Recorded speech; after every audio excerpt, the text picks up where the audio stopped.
पाण्याचा धक्कादायक प्रकार, गटारीतूनच नळाची पाईपलाईन, प्रशासनाची धावपळ, मुल्हेरमध्ये जलजीवन योजनेच्या नळजोडणीवर गंभीर प्रश्नचिन्ह, भूमिगत गटारीतून पाणी पुरवठ्याची पाईपलाईन, ग्रामस्थांचा संताप, चौकशी व कारवाईची मागणी.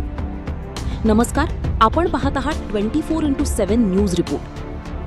सटाणा तालुक्यातील मुल्हेर गावातून एक अत्यंत गंभीर आणि नागरिकांच्या आरोग्याशी संबंधित बाब समोर आली आहे. गावातील आदिवासी वस्ती परिसरात जलजीवन योजनेअंतर्गत देण्यात आलेल्या नळ जोडणीची पाईपलाईन भूमिगत सांडपाणी वाहिनीच्या परिसरातून नेण्यात आल्याचा आरोप ग्रामस्थांनी केलाय. या प्रकाराची बातमी समोर आल्यानंतर ग्रामपंचायत प्रशासनाने या प्रकरणाची प्रत्यक्ष पाहणी केली असून संबंधित तांत्रिक व मानवी चुका दुरुस्त करण्यात येणार असल्याची माहिती ग्रामविकास अधिकाऱ्यांनी दिल्याचे सांगण्यात येत आहे. मात्र या प्रकारामुळे नागरिकांच्या पिण्याच्या पाण्याच्या सुरक्षिततेचा प्रश्न ऐरणीवर आला आहे. मुल्हेर गावातील आदिवासी वस्ती परिसरात नवीन नळजोडणी देण्यात आली आहे. मात्र या नळजोडणीची पाईपलाईन सांडपाणी वाहून नेणाऱ्या गटारीच्या मार्गातून नेण्यात आल्याचे ग्रामस्थांचे म्हणणे आहे. काही ठिकाणी गटार उघडी असून त्यामध्ये सांडपाणी, कचरा तसंच उष्टे अन्न आढळून येत असल्याचा दावा स्थानिक नागरिकांनी केलाय.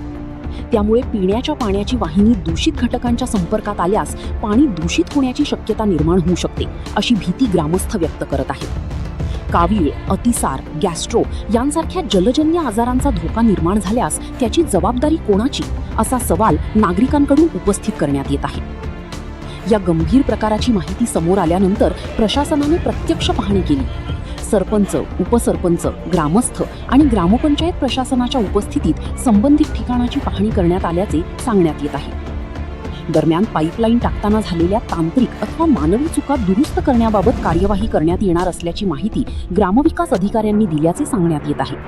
मात्र फक्त दुरुस्तीची घोषणा न करता प्रत्यक्ष कामाची गुणवत्ता आणि पिण्याच्या पाण्याची सुरक्षितता तपासली जावी, अशी ग्रामस्थांची मागणी आहे. ग्रामस्थांचा थेट सवाल आहे, आम्हाला शुद्ध आणि सुरक्षित पिण्याचे पाणी मिळणार की नाही? जलजीवन योजनेचा उद्देश प्रत्येक घरापर्यंत सुरक्षित आणि नियमित पिण्याचे पाणी पोहोचवणे हा आहे. मात्र पाणी पुरवठ्याची पाईपलाईन जर सांडपाणी वाहिनीच्या संपर्कात येत असेल तर संबंधित कामाची तांत्रिक तपासणी आणि गुणवत्ता नियंत्रण झाले का? कामाची पाहणी कोणी केली? पाईपलाईन टाकताना निर्धारित तांत्रिक निकषांचे पालन करण्यात आले का?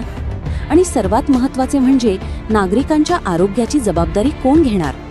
असे प्रश्न आता उपस्थित होत आहेत. मुल्हेर ग्रामस्थांच्या प्रमुख मागण्या. पहिली मागणी, गटारीतून नेण्यात आलेली नळजोडणी तात्काळ सुरक्षित ठिकाणी स्थलांतरित करावी. दुसरी मागणी, संबंधित कामाची तांत्रिक चौकशी करून दोष आढळल्यास संबंधित ठेकेदार अथवा जबाबदार व्यक्तींवर नियमानुसार कारवाई करावी. तिसरी मागणी, पिण्याच्या पाण्याच्या वाहिनीचा सांडपाण्याशी संपर्क होणार नाही याची तातडीने खात्री करावी. चौथी मागणी, भूमिगत गटारीतील पाईपलाईन, चेंबर आणि नळजोडणीमध्ये झालेल्या तांत्रिक त्रुटी तातडीने दुरुस्त कराव्यात. 15 ऑगस्टला निषेध मोर्चाचा इशारा. दरम्यान या प्रकरणाची तातडीने दखल घेऊन योग्य ती कार्यवाही न झाल्यास 15 ऑगस्ट रोजी मुल्हेर ग्रामपंचायतीवर निषेध मोर्चा काढण्याचा इशारा ग्रामस्थांनी दिला आहे. त्यामुळे आता ग्रामपंचायत प्रशासन या प्रकरणात नेमकी कोणती कार्यवाही करते? दूषित पाण्याची शक्यता आहे का? पाईपलाईन प्रत्यक्षात कोणत्या मार्गाने टाकण्यात आली? कामाची तांत्रिक तपासणी झाली होती का? आणि दोष आढळल्यास जबाबदारी निश्चित केली जाणार का? याकडे मुल्हेर ग्रामस्थांसह संपूर्ण परिसराचे लक्ष लागले आहे. जलजीवन योजना ही केवळ नळ जोडण्याची योजना नाही, तर नागरिकांना सुरक्षित आणि शुद्ध पिण्याचे पाणी देण्याची जबाबदारी आहे.